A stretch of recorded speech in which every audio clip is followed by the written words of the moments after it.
Il y a 17 personnes. On va attendre 2-3 minutes pour avoir plus de gens ici, si ça ne vous dérange pas.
Hello, Ahmed. I can hear what you're saying. Can you unmute? Ah, j'étais en mute tout Yeah, le temps. you need to start from the beginning, please. Can't hear Aïe, what you're aïe, aïe.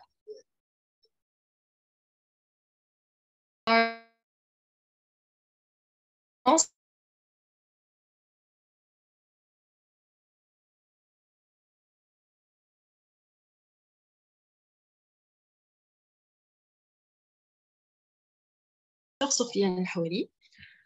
Alors, je commence par me présenter. Je m'appelle Amel Aïdi, je suis doctorante en instrumentation biomédicale. Je fais ma recherche sur le deep learning pour la segmentation des structures cardiaques et je suis community lead de DSN Mostaganem en Algérie. Alors, bonne année 2023 est déjà là et le mois de janvier s'achève rapidement. Donc, bonne année à vous tous.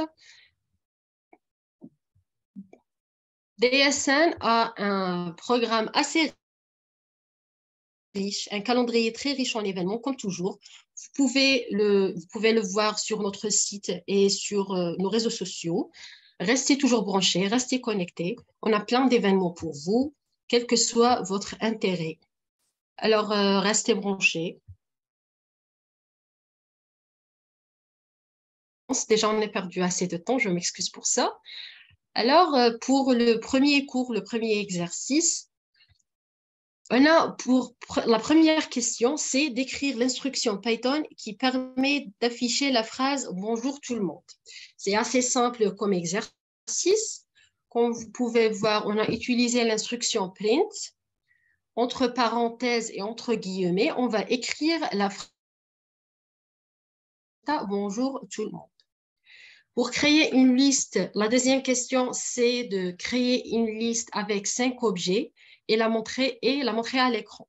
Donc, pour créer une liste, on va on va introduire le nom de la liste. Dans cet exemple, on a tout simplement fait liste. On va initialiser directement. Dans cet exemple, on a 5 objets dans la liste. Les chiffres s'écrivent directement. On va séparer les objets par des virgules et pour les chambres de caractères, elles s'écrivent entre 2 guillemets. Pour la troisième question, on a créé 2 chaînes de caractères et les concaténer. Alors, pour créer la chaîne de caractères, c'est assez simple. Comme vous pouvez voir ici, chaîne 3 égale à chaîne 1 plus chaîne 2. Alors, lorsqu'on utilise entre des nombres, ça va faire l'addition. Alors que lorsqu'on l'utilise entre des chaînes de caractères, il va faire la concaténation. C'est-à-dire, il va combiner les 2 variables. Dans cet exemple, on avait pour chaîne 1, vous êtes nouveau, pour chaîne 2, bienvenue. Alors, lorsqu'on affiche la sommation, bien la concaténation des deux, vous pouvez voir qu'on a les 2 phrases dans la même ligne. C'est-à-dire, la chaîne 3, c'est égal à la concaténation des deux. Pour le prochain exemple, c'est toujours assez simple. On a créé un tuple avec les éléments suivants. Voilà. Alors, un tuple se crée par des parenthèses et les éléments sont séparés avec des virgules. Dans cet exemple, il s'était demandé de compter le nombre 4. Pour cela, on a utilisé la fonction count. On doit juste écrire le nom du tuple, point, count, et entre parenthèses, la valeur à compter. Dans cet exemple, on a compté la valeur 4, il a trouvé 3, ce qui est évidemment vrai. Pour créer un dictionnaire vide, il suffit de nommer le dictionnaire et d'ouvrir 2 alcoolates. Et comme vous pouvez voir, en affichant, on les trouve vides. Pour créer un dictionnaire avec 3 clés et 3 valeurs, il faut écrire les clés entre des guillemets, mettre 2 points et puis introduire la valeur. Et on sépare les clés avec des virgules. Alors, pour ajouter un élément supplémentaire, il suffit de réécrire le nom du dictionnaire, ouvrir l'alcoolade et puis faire comme si on va créer une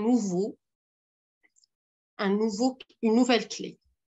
Alors, ça se fait par écrire le nom de la clé entre guillemets, écrire égal et puis la valeur à assigner à l'élément. J'espère que c'est assez clair jusque-là. Donc, clé, on a 2 valeurs, 2 éléments plutôt. C'est assez simple. Au lieu d'écrire l'élément tout seul, il faut l'écrire dans des alcoolades et séparer les éléments avec une virgule. Le prochain exemple, c'est pratiquement la même chose. Considérons la chaîne de caractères ci-dessous imprimée à l'écran unique. Il faut noter ou bien les indices commencent de 0.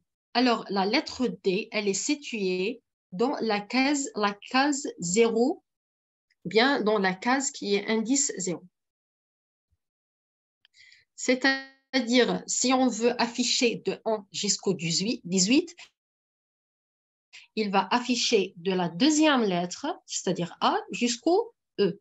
On fait ça, on fait print chaîne de 1 jusqu'au 18 et au résultat, on a data scientist. Alors, on passe au prochain exercice.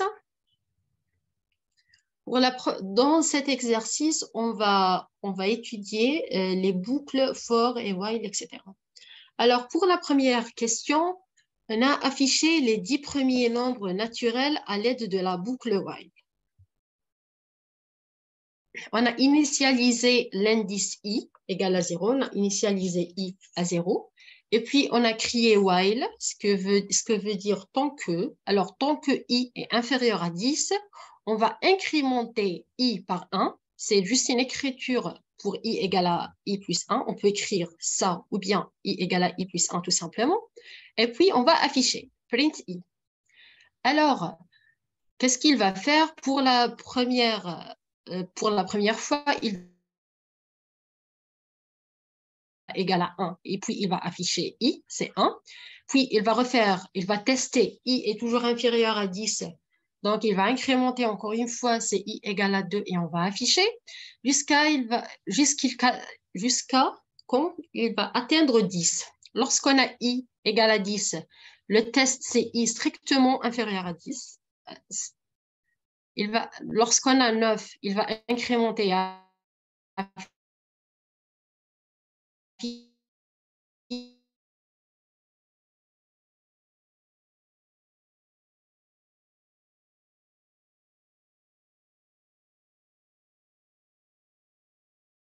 10.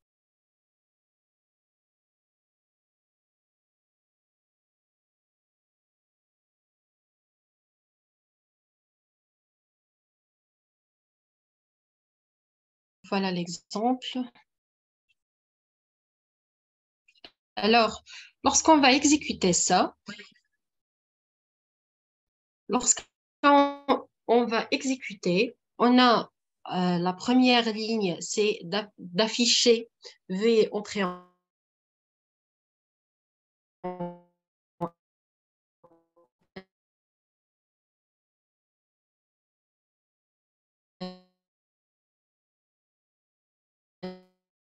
nombre. Voilà.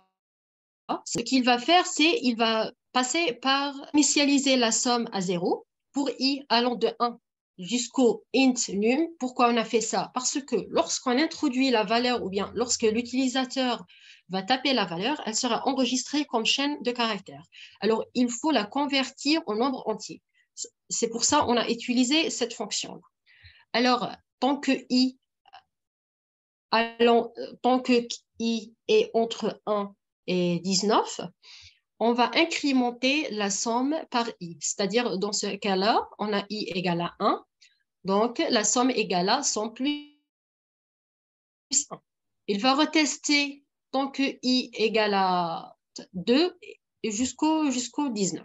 D'accord? Alors, à la fin, on a affiché la somme de tous les nombres de a, virgule. Comme vous voyez, on a les guillemets juste pour la phrase à afficher. Puis, on a virgule num, c'est-à-dire le numéro qu'on a introduit, virgule et, virgule somme. C'est juste une meilleure façon d'avoir une réponse assez interactive. Pour la question suivante, on a écrivé un programme pour afficher la table de multiplication d'un nombre donné. Toujours, on a utilisé une façon interactive pour donner plus de contrôle à l'utilisateur. Alors, l'utilisateur va entrer la valeur. Dans ce cas-là, c'est 7. La valeur est enregistrée dans une variable qu'on a nommée un 1 ici. Et puis, on a une boucle for allant de 1 jusqu'au 11.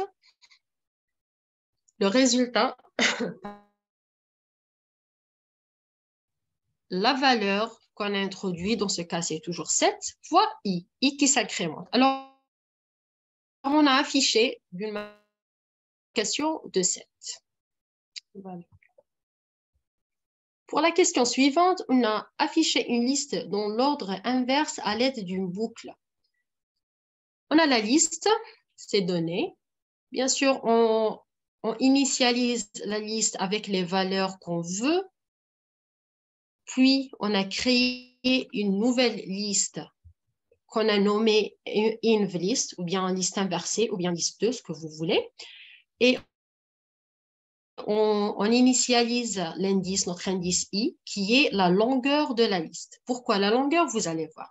Alors, on a utilisé une boucle while. Alors, tant que I est différent de 0, vous savez, I, c'est la longueur de la liste. Dans ce cas-là, on a dit que les indices commencent par 0. Donc, c'est 0, 1, 2, 3, 4, 5 et 6. Tant que I est égal à 0, est différent de 0, pardon, on décrémente le I et on va append, c'est-à-dire coller. On va coller la valeur qui est stockée dans liste indice I dans la nouvelle liste. C'est-à-dire, si on commence par I égale à 6, on va prendre la valeur liste indice 6, qui est dans ce cas-là 18, et on va la coller dans la nouvelle liste qui est vide à la base. Donc, on a 18 dans la première case. On passe à la deuxième. On a I est déjà décrémenté. Donc, pour I, dans ce cas-là, I, c'est égal à 5. La nouvelle liste va prendre la deuxième valeur et ainsi de suite. D'accord? Donc, 9, elle va dans la deuxième case, 5 dans la troisième case, et ainsi de suite, jusqu'à que I égale à 0, on va sortir de la boucle. Et elle va afficher les valeurs de la deuxième liste.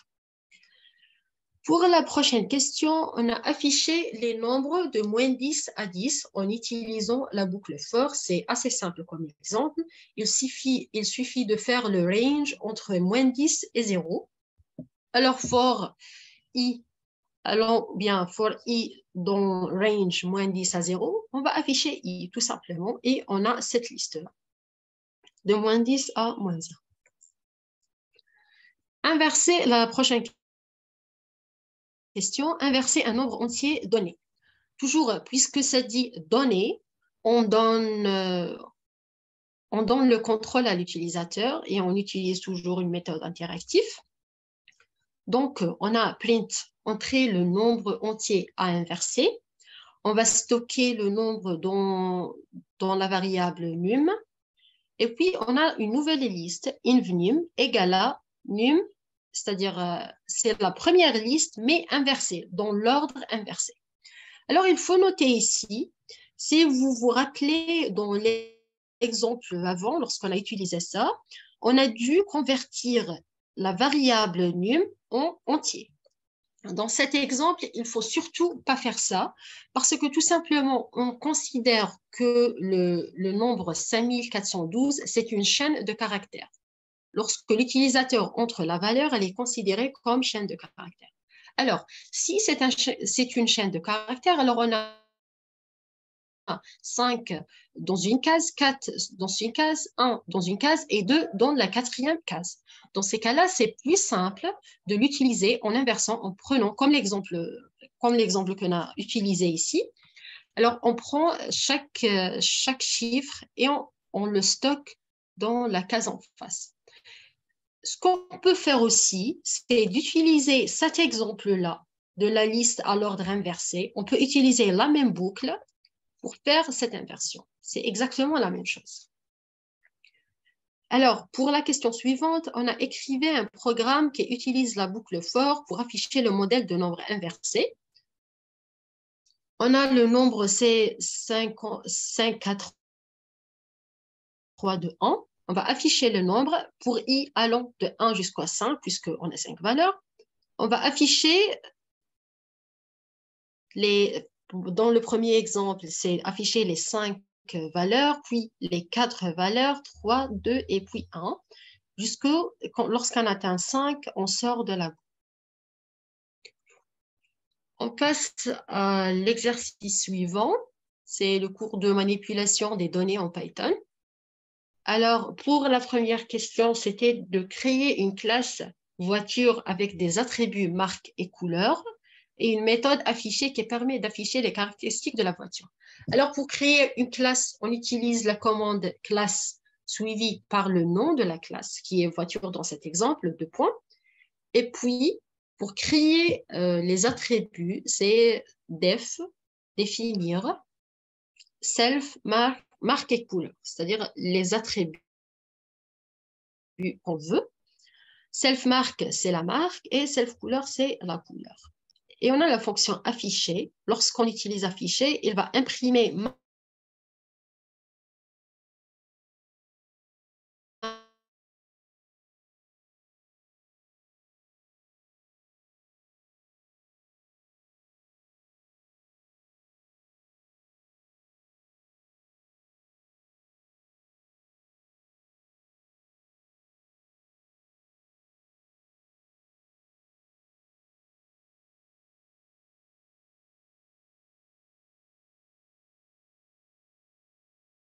couleur de point. Pour l'exemple suivant, on a créé un fichier prénom, nom, point texte et créé dedans le with open. On va utiliser la fonction open. With open et entre guillemets, on écrit le nom du fichier. J'ai choisi de ne pas changer le nom, c'est toujours prénom, nom. Virgule, la valeur, plutôt virgule W. W, c'est pour write, écrire. Pour écrire le fichier, c'est-à-dire pour le créer.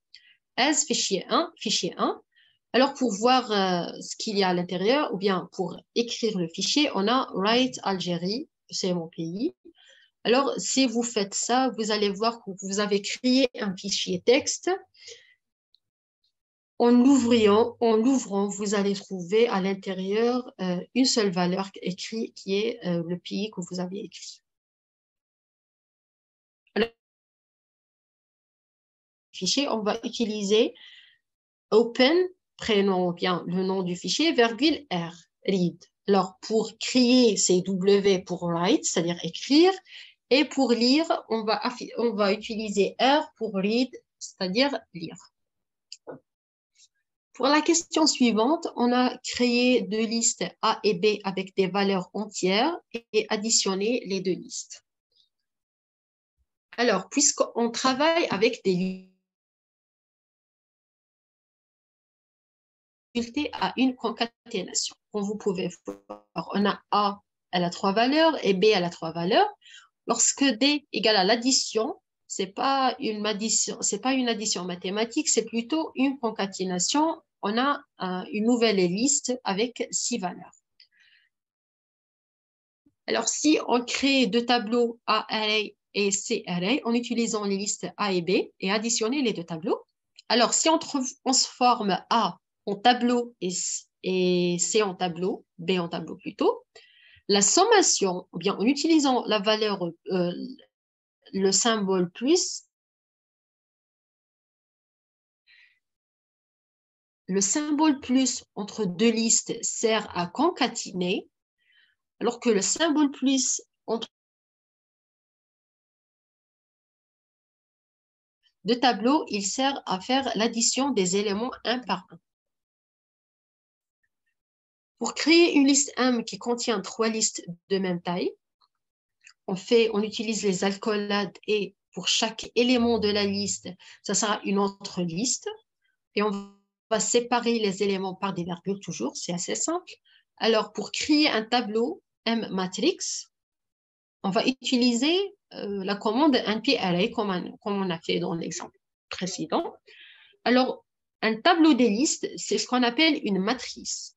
Donc ici, on a une matrice de 3 lignes et 4 colonnes.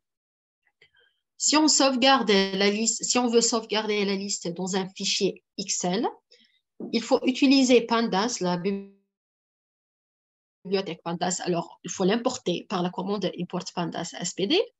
Et puis, on va créer le chemin, c'est-à-dire le fichier Excel où on va stocker la matrice. On a nommé le fichier matrix.xlsx et data égale à pd data frame, c'est la commande qu'on doit utiliser entre parenthèses. On va créer le data frame qui va contenir la matrice et puis on va le convertir en Excel. Data.toExcel, c'est-à-dire convertir en Excel. On crée dedans le chemin du fichier.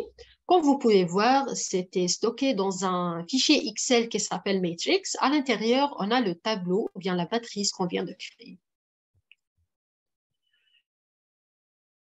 Alors, pour la prochaine question, on a créé les fonctions de sinus, cosinus et tangente. On utilise en fonctions mathématiques. On a importé NumPy pour avoir accès aux différentes fonctions qui sont sinus, cosinus et tangente. Et on a importé le matplotlib pyplot pour pouvoir les dessiner ou bien les afficher. Puis, tout simplement, x égale à, cette commande, c'est juste pour le repérage, pour avoir les valeurs de repérage, et y égale à np.sinus x. Et on a affiché, ou bien on a ploté xy, ce qui est la fonction sinus. Dans le deuxième exemple, on a utilisé z égale à np cos x. Alors, on a ploté le cosinus, et dans le troisième exemple, on a ploté la tangente. Alors, on passe à l'exercice suivant, introduction au machine learning. Voilà le texte de l'exercice.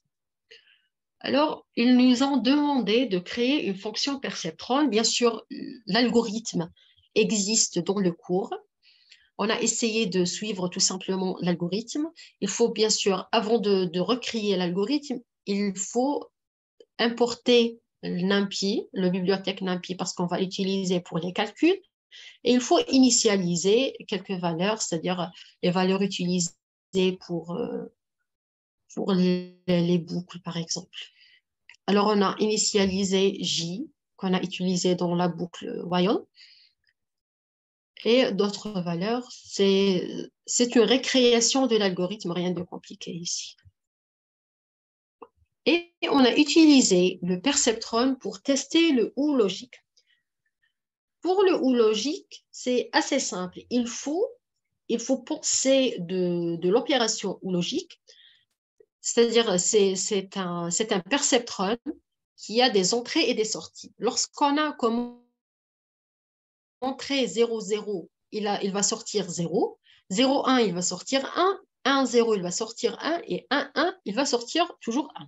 Donc, comme entrée, on a ces 4 valeurs, ou bien ces 4 listes, et comme sortie, on a cette liste-là. Pour faire les choses encore plus simples, on va prendre chaque ligne de ce tableau comme une liste séparée. D'accord? C'est-à-dire, on a récréé cette petite matrice-là. Et on a initialisé le perceptron qu'on vient de créer. Il va prendre comme entrée le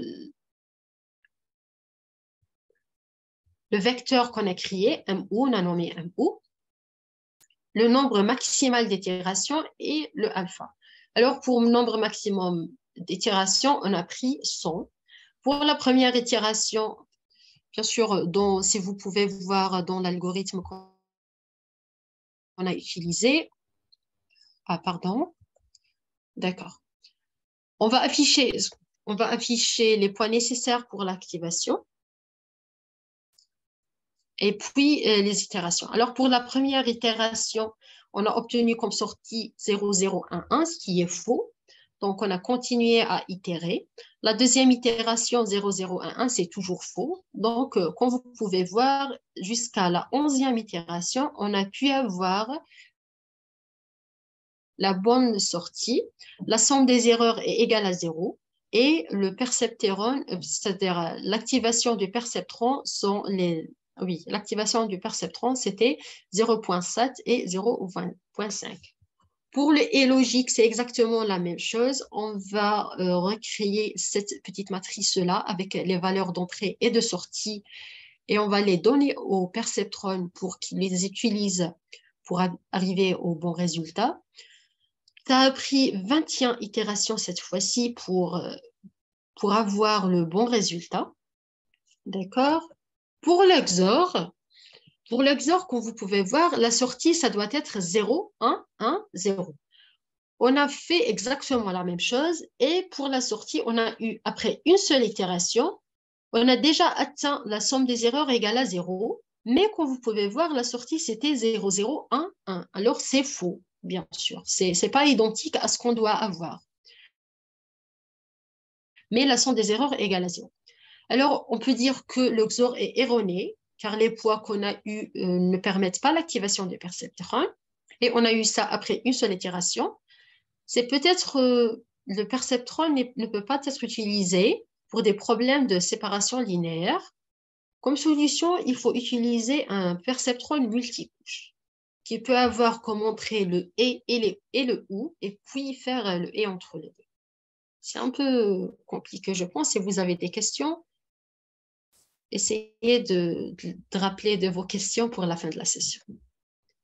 Alors, pour le prochain exercice, on a Python pour le deep learning. Pour cet exercice, on a un exemple qui existe,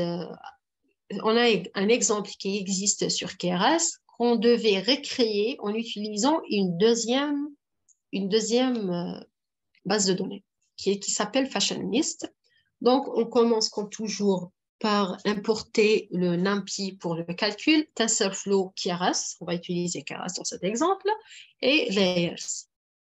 On commence par initialiser le nombre de classes égal à 10.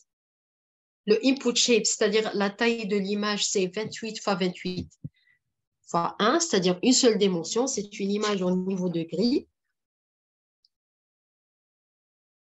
Et puis, on va télécharger la base de données dans train set et test set, c'est-à-dire une partie pour faire l'entraînement, le training, et une partie pour tester nos valeurs. Alors, il faut mettre à l'échelle les images pour avoir des valeurs entre 0 et 1, au lieu d'avoir des valeurs entre 0 et 256. C'est toujours plus simple de travailler comme ça. Il faut être sûr de la taille des images. D'accord? Et voilà. The categorical, d'accord. On a créé notre modèle avec Keras. Comme vous pouvez voir, on a utilisé séquentiel. On a la première couche, c'est une couche convolutionnelle des filtres 3x3, 32 filtres de taille 3x3, puis une couche de max pooling 2x2, puis une couche convolutionnelle, toujours 64 kernels de 3x3, puis une autre couche de max pooling. La fonction flatten qui va transformer les matrices ou bien l'image en un seul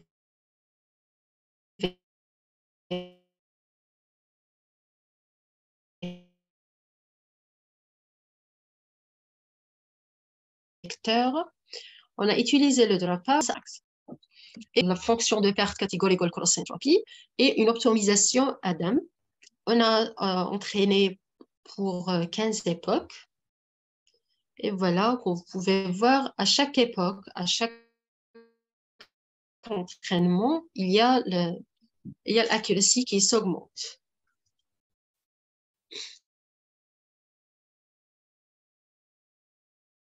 De 90,46%, comme vous pouvez voir. Donc, on a la précision avec les images de training et on a la précision de validation, d'accord? Plutôt testing et validation.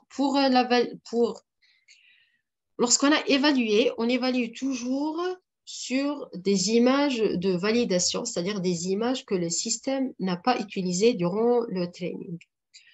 Lorsqu'on fait ça, on a eu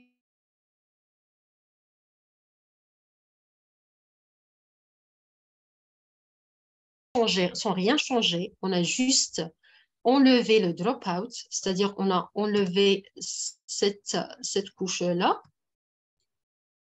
On voit que la précision a diminué. La précision en training, c'est 91,68, qui est pas mal du tout. Mais lorsqu'on a fait l'évaluation finale, c'était 0,2,26.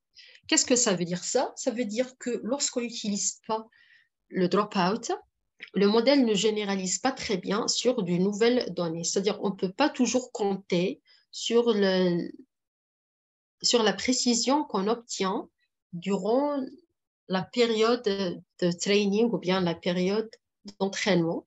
Il faut toujours utiliser le dropout pour que le système généralise un peu plus, un peu mieux. Alors, pour le prochain exercice, on a Python pour la séance des données. Pour cet exercice, on a notre propre base de données que vous pouvez trouver sur Kaggle. C'est une base de données d'articles. Quelques articles sont vrais et quelques articles sont fake, c'est-à-dire faux. Qu'est-ce qu'on va faire? On va essayer de faire la classification des articles et les séparer entre fake et true ou bien réel. Alors, pour faire cela, on peut faire l'exercice sur Drive. Si vous faites l'exercice sur Colab, c'est plus simple de monter votre Drive avec Colab en utilisant la commande drive.mount et utiliser la base de données directement, c'est toujours plus simple. Alors, on a lu la base de données. Il y avait 2 fichiers dans la base de données, fake et true. On a lu les 2 fichiers. Comme vous pouvez voir, on a un échantillon ici de la première base de données, je pense, le true. La base de données se présente comme cela. On a le numéro de l'article, on a le titre de l'article, le texte, le sujet et la date. Puisque les données sont sur 2 fichiers séparés, il est mieux de les mettre dans un seul fichier. Mais pour cela, il faut créer un attribut pour séparer les vrais articles des faux. Pour cela, on a créé un attribut qu'on a nommé isFake. Quand c'est faux, bien vous pouvez le nommer comme vous voulez. Pour les articles fake, on va faire isFake égale à 1. Donc, pour la première set d'articles qui sont des articles fake, on a isFake égale à 1. Et pour les articles réels, on a isFake égale à 0. Puis, on va concaténer les deux bases de données et on va avoir à la fin une grande base de données qu'on a nommée NewTrain qui va contenir tous les articles. On a 44 898 articles et la moitié, ce sont des articles fake, la moitié des articles réels. Alors, pour continuer, on va créer, c'est-à-dire la classification elle va se faire suivant un attribut. Bien, on doit avoir quelque chose pour décider la classe des articles. Comme vous pouvez voir pour les attributs qu'on a, on ne peut pas utiliser le sujet, par exemple. Si on voit le sujet, c'est Politics News. Ça ne peut pas, c'est pas un indice pour ça non plus, c'est pas un bon bien le texte, c'est à vous de choisir. Dans cet exemple, on a utilisé le texte. Pour cela, on va utiliser ce qu'on appelle corpus. Corpus, c'est une collection de textes qui va servir comme attribut pour la classification. Et on va stocker la valeur, par exemple, c'est texte. Alors, on pré-traite les étiquettes. On va les extraire. On a les étiquettes dans une valeur qu'on a nommée Y et on va les extraire et les stocker dans Y. Puis, on a utilisé one-hot encoding en utilisant la fonction qui, dans cet exemple, c'est assez simple puisqu'on n'a que 2 valeurs, bien 2 classes. Si c'était différent, si on a eu 3 ou 4 classes, c'est plus simple d'utiliser des vecteurs de 0 et 1.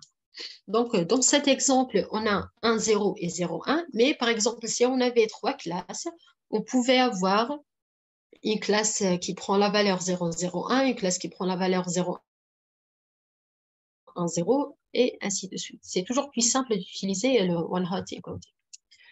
On passe à ce qu'on appelle l'encastrement. Qu'est-ce que ça veut dire l'encastrement? C'est quand vous savez, en machine learning, c'est toujours plus simple de traiter ou bien d'utiliser des chiffres et des codes que de travailler avec du texte.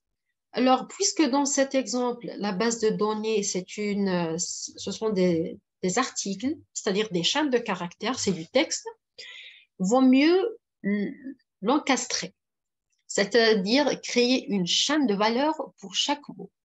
On a utilisé une méthode qui s'appelle Global Vectors for Word Representative, ou bien GLOVE. Vous pouvez utiliser n'importe quel type d'encastrement ou bien embedding que vous voulez. Il y a plein d'exemples en ligne. Alors, pour cette méthode qui est GLOVE, il y a un fichier texte que vous téléchargez et vous l'utilisez. Comme vous pouvez voir ici, si vous ouvriez le fichier, vous allez voir qu'on a le mot et son encastrement, c'est-à-dire la chaîne des chiffres qui est, on va dire, l'interprétation de ce mot ou bien la représentation de ce mot. On a comme vous pouvez voir, on a trois lignes de code pour le mot the, une seule ligne de code pour le mot off, etc. Alors, comme première étape, on va ouvrir le fichier. On a utilisé la commande open. Comme deuxième étape, on va créer un dictionnaire pour stocker le mot et son son encastrement comme une paire de clés valeurs. Alors, on va les stocker, par exemple, dans cette valeur qui s'appelle EMB, valeur, virgule, type, c'est-à-dire la clé valeur. Et pour la troisième étape, compliqué pour vous, mais c'est pas grave. À la sortie, à la fin de ces trois étapes, on va avoir l'encastrement dans une variable appelée embeddings. Et c'est ça ce qu'on a besoin. Alors, la prochaine étape, c'est de diviser la base de données en utilisant la commande train test split. C'est juste pour diviser la base de données à des images pour le training et des images pour tester, comme on a fait dans l'exemple passé ou bien l'exercice passé. Et on passe à créer notre modèle. On a utilisé un objet séquentiel. Vous pouvez également utiliser un fonctionnel ou autre chose. On a utilisé une couche LSTM, c'est-à-dire Long Short Term Memory, de dropout de 0.3, puis une autre couche LSTM, 256 unités, un dropout et puis une couche dense de 2 unités. Pourquoi 2 unités? Parce qu'on a deux classes, 0 et 1, ou bien fake et réel. Et on a utilisé l'activation softmax. On passe à la compilation. On a utilisé Adam Optimizer et calculé par Categorical Cross Entropy. Vous pouvez changer les paramètres, bien sûr. Ce sont des hyperparamètres. Vous pouvez changer et tester comme vous voulez. Et on a fait le training sur 5 époques. Vous pouvez voir le résultat de chaque époque. À la fin de la 5e époque, on a eu 99,96% pour la précision. Alors, en évaluant sur les images tests qu'on a laissées à côté, on a eu une précision de 99,93%, qui est pas mal du tout. Juste pour jouer un petit peu, on a essayé un autre exemple en changeant Adam Optimizer avec SGD et en utilisant un batch size de 64 au lieu de 32. Et on a eu une précision de 98,89%. Vous pouvez toujours changer, par exemple, utiliser un autre attribut, le titre au lieu du texte, ou bien vous pouvez changer l'architecture du modèle, ou bien vous pouvez changer l'encastrement. Vous pouvez jouer bien avec l'exemple pour voir ce que ça donne. Et voilà, je pense qu'on a terminé tous les exercices qu'on a. J'espère que c'était assez clair, c'était pas trop vite. Si vous avez des questions, n'hésitez pas de les poser.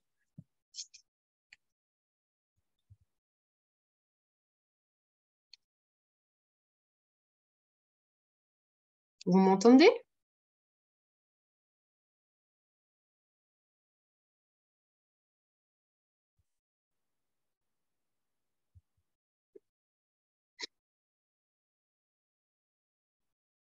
Si vous avez des questions, j'espère que c'était assez clair.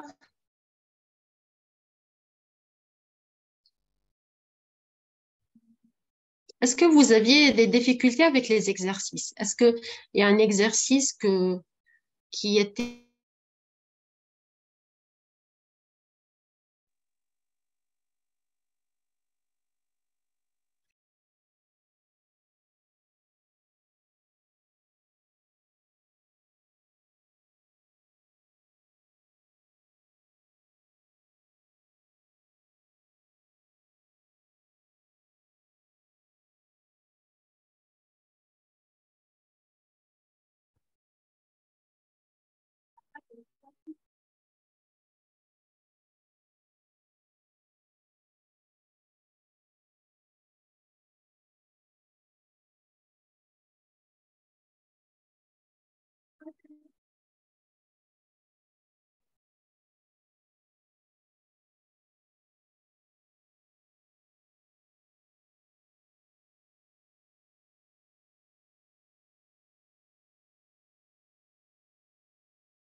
Pour la perception, je pense que c'est la partie difficile, c'est pas de récréer,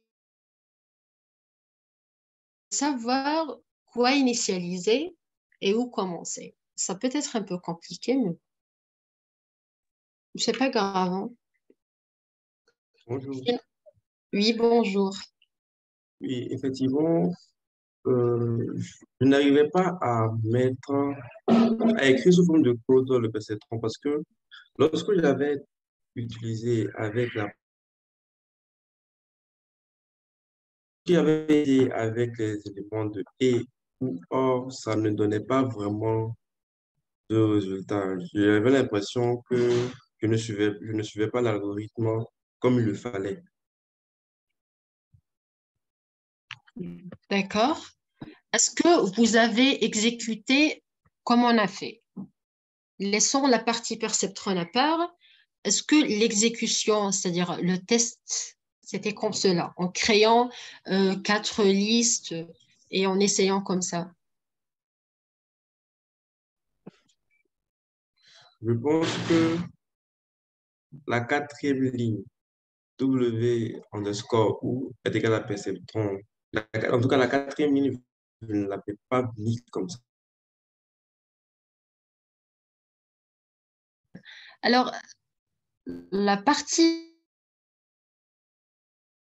savoir comment interpréter le cours, ou bien dans cet exemple, comment transformer la matrice en valeur et en question. Cette méthode est assez particulière, je veux dire, hein. C'était la réponse d'un des étudiants, je pense, ce que j'ai utilisé ici. Et c'est assez simple, on va dire, mais en même temps créatif. Parce que au lieu d'utiliser ce qu'on a ici, attends,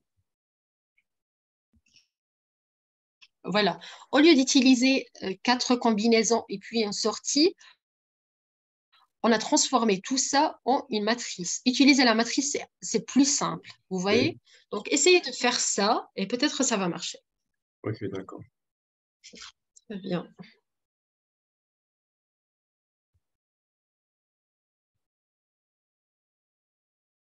Quelqu'un a demandé, je pense que oui. C'est Mola et David doivent confirmer, mais je pense que oui.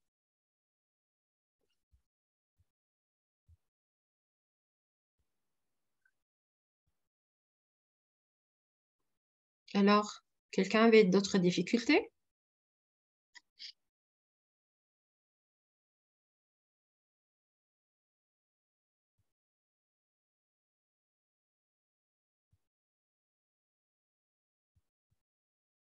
Pour le dernier exercice, vous ne trouvez pas assez compliqué pour des gens qui n'ont pas l'habitude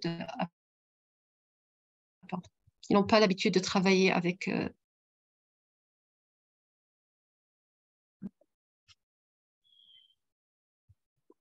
ces parties-là?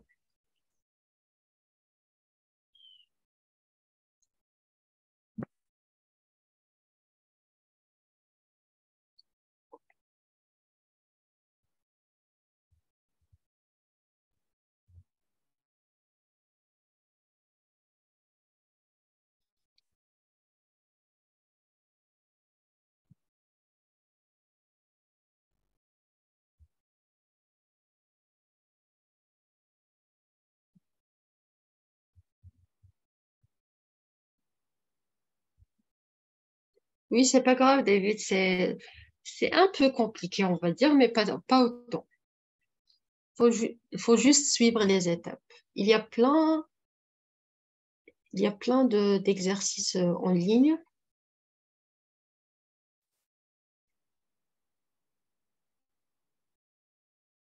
Donc, c'est confirmé, la vidéo sera publiée sur notre page YouTube DSN. Très bien, merci beaucoup.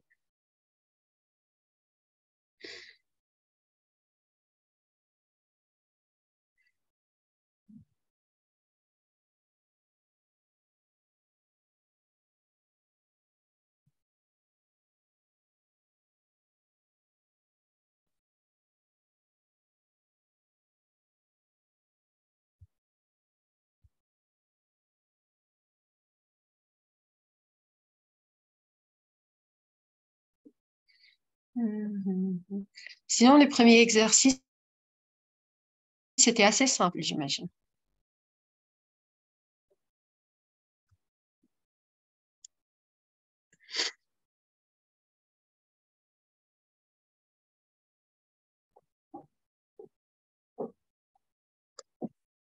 D'accord.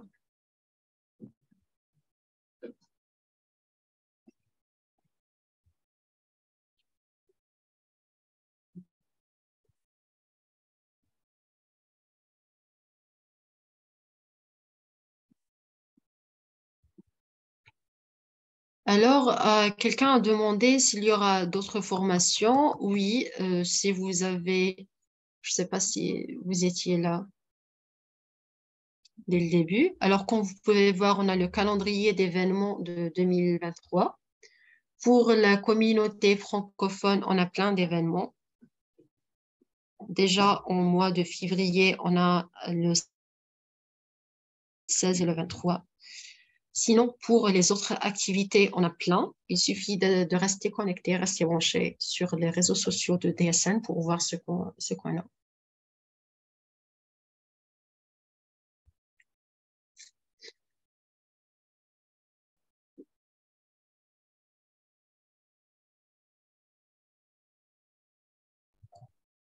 J'ai une question, s'il vous plaît.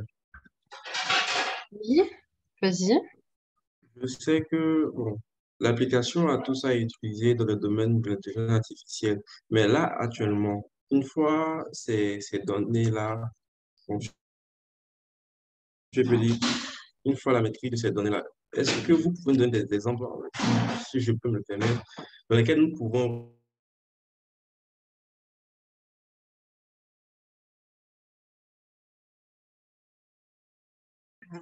Comment on peut utiliser le Python pour faire une application pratique, c'est ça.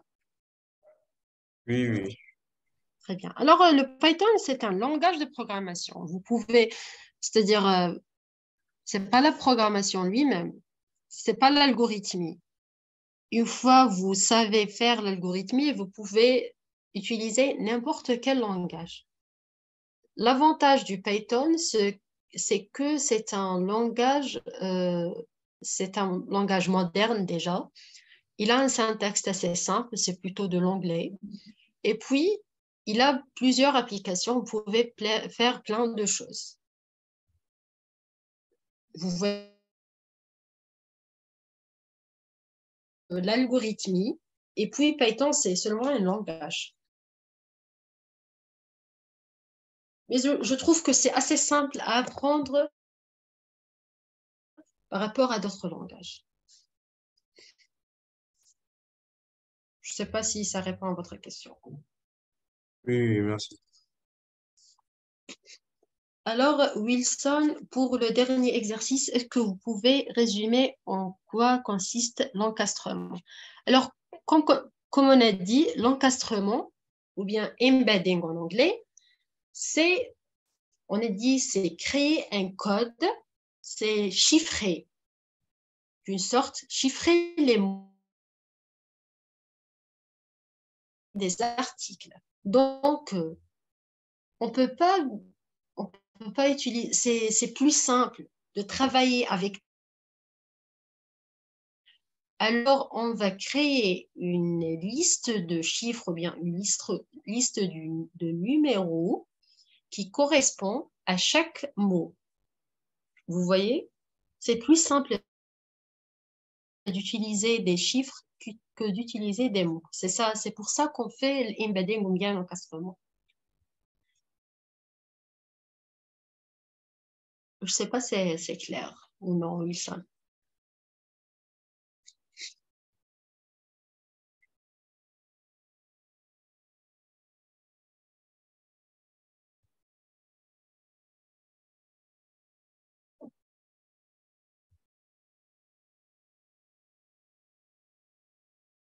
Très bien.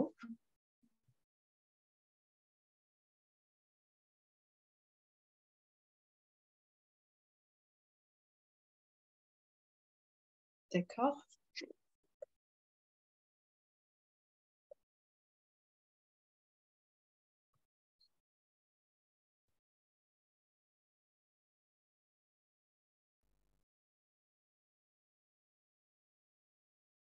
Est-ce qu'il y a d'autres questions?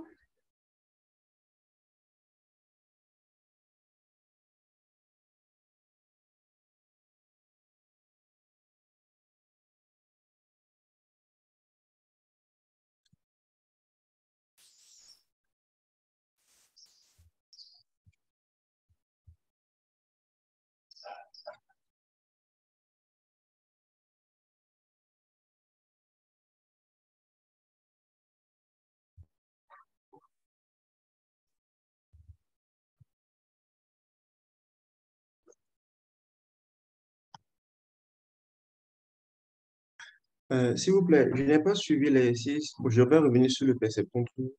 L'exercice, le numéro 4 de l'exercice sur le perceptron, où il est dit tester avec le XOR et proposer une solution au problème rencontré. Je ne sais pas si vous pouvez revenir là-dessus. D'accord. Sur l'explication. C'était quelle question? L'exercice 4. 4. Tester avec l'exor. OK. La quatrième question, c'est ça. Oui, oui, c'est bien ça. D'accord. Pour la quatrième question, on a refait exactement ce qu'on a fait pour le et logique et le hors logique, c'est-à-dire on a créé un vecteur qu'on a nommé mxor et un vecteur qui représente cette matrice, bien évidemment, et on a testé. Alors, comme vous pouvez voir,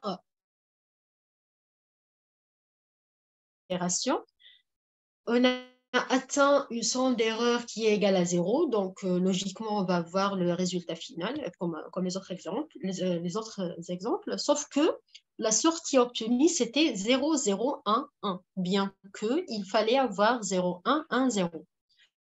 Donc, le perceptron a erroné. il pouvait atteindre la somme d'erreur 0 sans avoir le bon résultat. Le problème là, c'est que le XOR, c'est une opération plus compliquée. Comme vous savez, le XOR, c'est la combinaison d'un et un OR. Donc, un simple perceptron ne peut pas faire cette opération. Il faut créer ou bien il faut utiliser un perceptron multicouche, pas une seule couche. D'accord? Ok, d'accord, d'accord.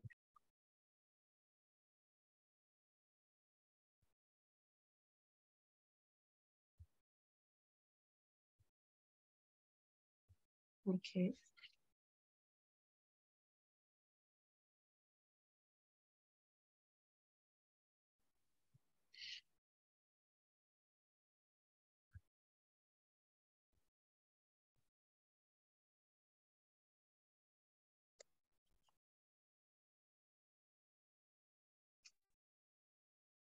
Est-ce qu'il y a d'autres questions?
Est-ce qu'il y a d'autres questions? Bien, c'est bon.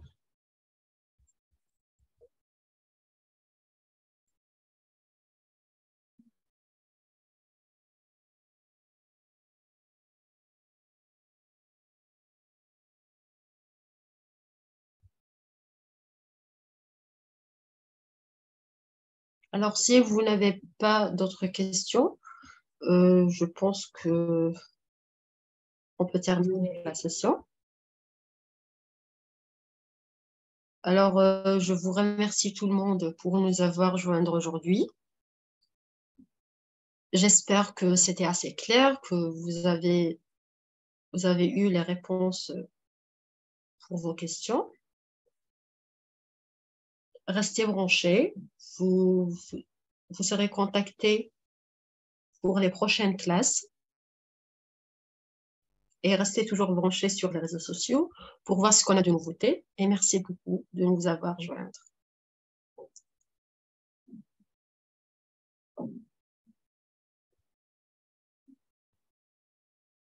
Au revoir tout le monde.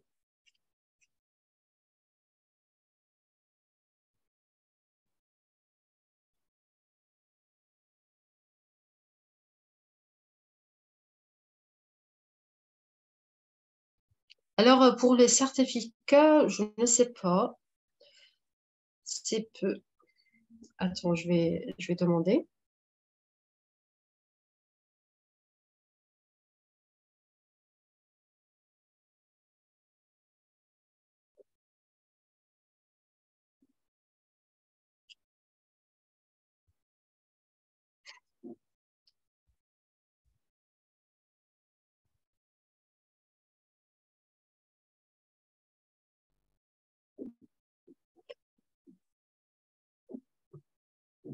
Alors, les certificats seront offerts pour les gens qualifiés, c'est-à-dire, je pense, les gens qui ont fait les exercices. Cette session, c'est pour la correction, oui, mais en principe, vous avez déjà soumis les corrections. Donc, les gens qualifiés vont avoir leur certificat.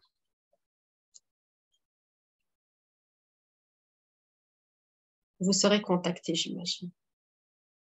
Donc, voilà, merci tout le monde. et au revoir. Une dernière question, s'il vous plaît.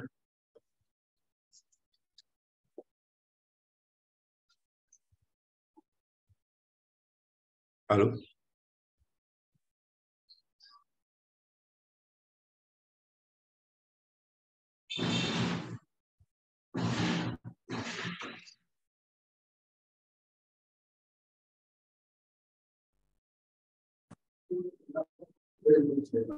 Est-il possible d'avoir l'enregistrement, s'il vous plaît? Il n'y a personne.